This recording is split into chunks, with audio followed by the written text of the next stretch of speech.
To reschedule subscriptions, open the app from your Shopify dashboard. Next, locate the subscriptions page and click on it.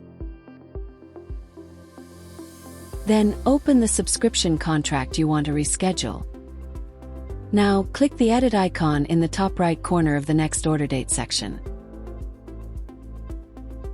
Now you can easily change or modify the billing frequency and intervals if needed. Next, click the date under the Change Order Date section to open the date picker. Select your desired date, click the Apply button and save the changes. This will automatically update the next order date and adjust the upcoming deliveries accordingly.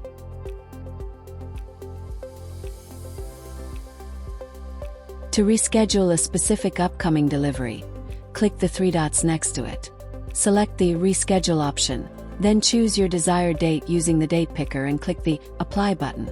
The selected delivery will be rescheduled automatically.